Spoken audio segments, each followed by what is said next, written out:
पिछले क्लास में मैंने मूवमेंट ऑफ एयर के बारे में बात की थी। उस समय लास्ट में मैंने विंड की स्पीड और प्रेशर के डिक्रीज होने की बात की थी।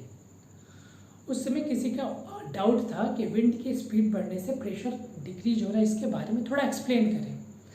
तो ये बहुत ही बड़ी बात नहीं है, इसको हम अपने निजी जीवन में भी समझ सकते हैं। देखिए, जब हम खुद चलते हैं और हमारे ऊपर कुछ बैग कैरी करे या कुछ चीज़ कैरी कर, जैसे मैं ये बैग उठा लूँ और मुझे चलना है, और फिर मैं ये बैग रख दूँ और फिर मुझे चलना है या दौड़ना है, किस सिचुएशन में मैं सबसे अच्छे से तेज़ दौड़ सकता हूँ? जब मैं बिल्कुल खाली हूँ, मेरे पास बैग नहीं है, यानी ये बैग मेरे पे एक प्रेशर का काम कर रहा था।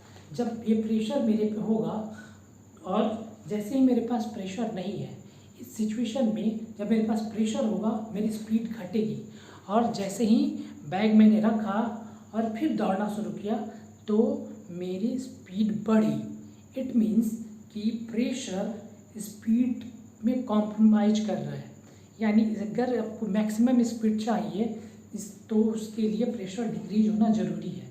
यही बात मैं उस समय बता रहा था कि विंड की जो फैन का ब्लेड चल रहा है उससे विंड की स्पीड बढ़ रही है। विंड की स्पीड मैक्सिमम तब हो सकती है जब प्रेशर डिक्रीज होता जाए।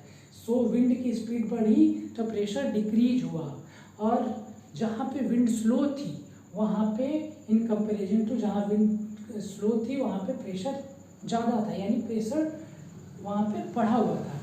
जैसे ही इसीलिए वहाँ पे लो प्रेशर क्रिएट होता है और जहाँ पे विंड स्लो है वहाँ पे हाई प्रेशर होता है, और इसी के वजह से वहाँ पे मूवमेंट भी हो रहा था।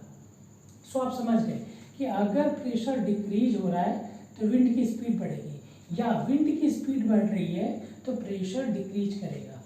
उसी तरह विंड की स्पीड अगर डिक्रीज कर रही है यानी वहाँ पे प्रेशर इंक्रीज कर रहा है। इसको एक कहानी के थ्रू भी समझ सकते हैं।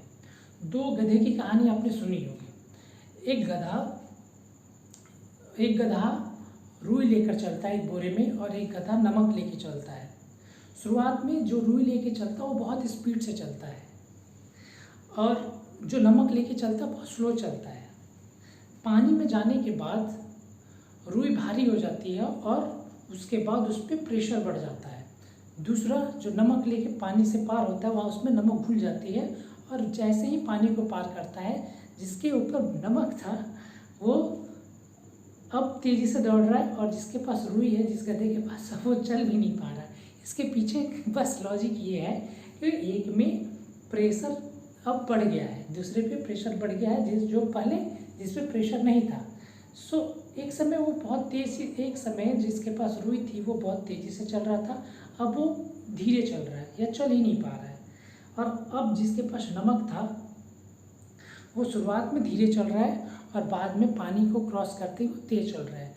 बस यही हुआ, वहाँ पे प्रेशर का डिफरेंस हुआ है। प्रेशर जो हुआ है, एक पे शुरुआत में कम था बाद में ज़्यादा हुआ, और एक में शुरुआत में ज़्यादा था बाद में कम हुआ, और उसकी वजह से दोनों के स्पीड में डिफरेंस हुआ।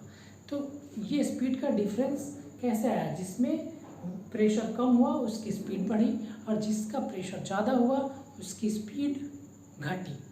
वही बात यहाँ पे भी है। तो आप गधा की एग्जाम्पल से समझे या मेरे एग्जाम्पल से समझे, या मैंने फ़ैन चलाया इस एग्जाम्पल से समझे, सारे एग्जाम्पल से बस बात इतनी है कि विंड की स्पीड अगर आप इंक्रीज कीजिएगा प्रेशर डिक्रीज हो जाएगा, और विंड की स्पीड अगर डिक्रीज होगी तो प्रेशर इंक्रीज करेगा, उसकी वजह से हाई प्रेशर बनेगा।